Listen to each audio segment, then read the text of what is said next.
Hi, Kevin McCullough. There's been a lot of people in recent weeks and years that have discussed the tone of the rhetoric, how things are said, what they mean, and how they are perceived by the people that they're said to.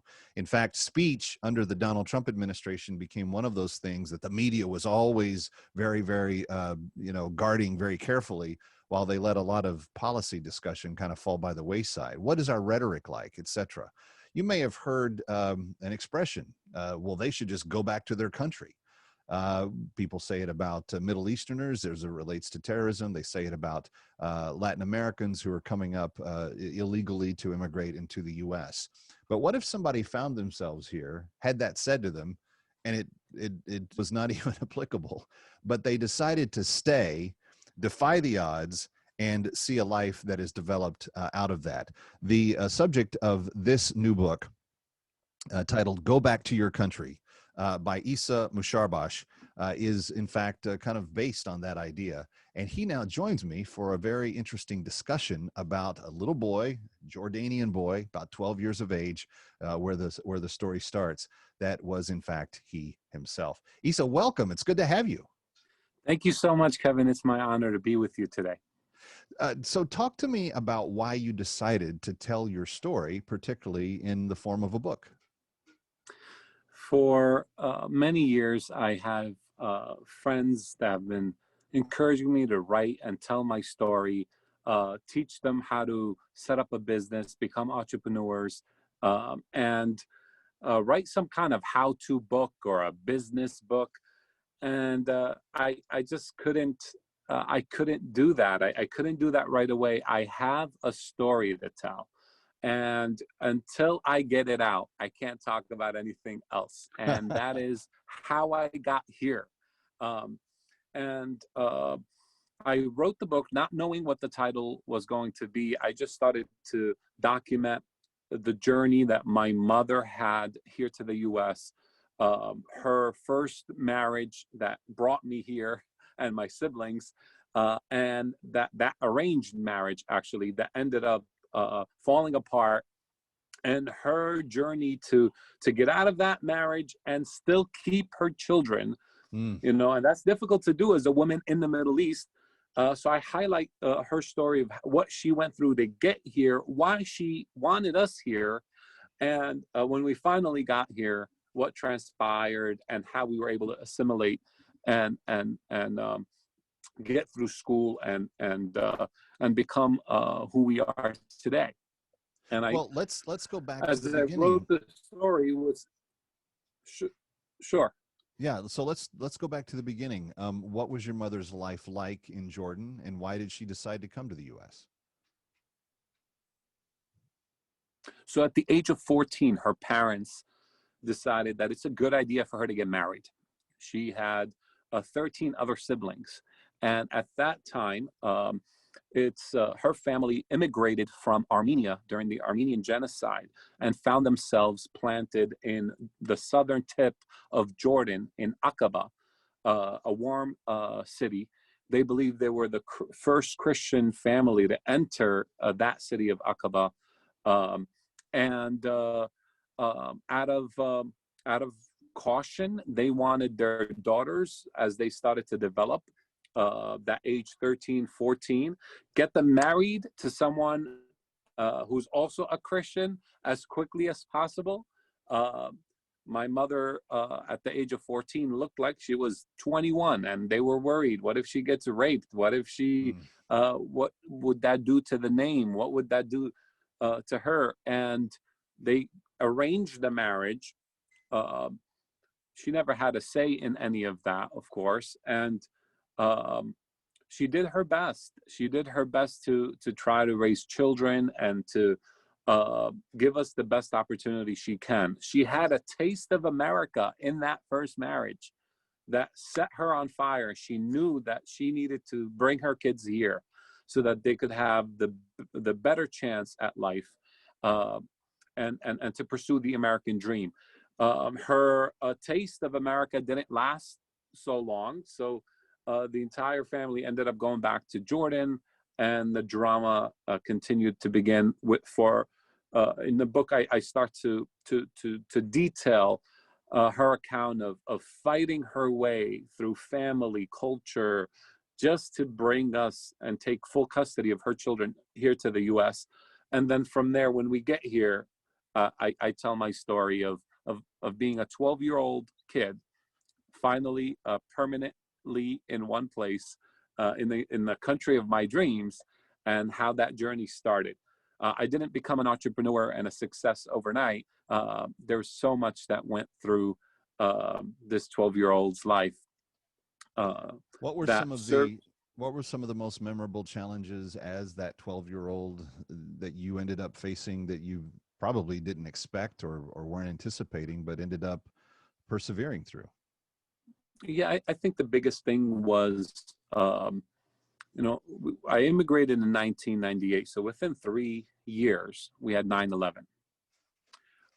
Anyone who looked anywhere close to an Arab was at bare minimum ignored. It was a very difficult time. At the age of 12, I was working at a sandwich shop. I did a delivery, and a whole bunch of kids started to jump me pretty much. And I was thinking at the time, man, they really want this money. I cannot have my boss, who's so mean to begin with, I can't lose that money for him. And I'm trying to protect this $40. And they're beating and punching and hitting. And right when I thought I was going to die, they stopped. And one of them, who was wearing a mask, a Jason mask from Friday the 13th, right, kneels down and says, "Go back to your blank country," and walks away. And I'm confused. I come back and I get the medical attention. I save the $40. I learned that it wasn't about the $40. I didn't even know money was involved.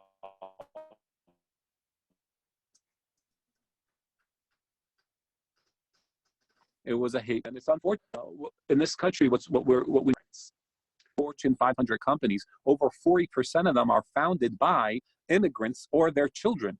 That generated over $6.1 trillion in our 2018 economy. We need to love immigrants again. This book is not a political book. It doesn't go through illegal immigration and other forms of hatred and its root causes. It's just the story of a regular guy who just comes to this country legally and builds an incredible life and an awesome family, and just wants to give people a story of what it's like to immigrate from another place. We're speaking with Issa Musharbash, who wrote the book, Go Back to Your Country or Stay and Defy All Odds, which is what he decided to do. And it's put out by Legacy Press, and I hope that you'll get a copy. Issa, when were you, I mean, you were working at age 12, so you already had a sense of work and the opportunity that was there. But when did you decide that entrepreneurialism was where you were headed in terms of your own destiny and taking kind of control of your own ideas and thoughts and intellectual efforts and so forth? I think it took place when I took a seasonal job at Toys R Us. I applied to get an extra job. They hired me on the spot, and they gave me a blue shirt to wear. A blue shirt represented temporary employees. Okay. They had red shirts for permanent employees, but there was this interesting black shirt, which I have a whole chapter on that in my book. There's this interesting black shirt that represented people that accomplished amazing things, whether it was leaders in the store, the store director, and I always had an identity curiosity around that shirt. And I wanted to get out of the blue and wear red and possibly wear a black one. That's where there was a product being sold called a buyer's protection plan for video games. When you Okay. go to Toys R Us, you buy your $50 game, you pay $2.99. If it breaks, your kid scratches it, you could bring it back, they'll replace it.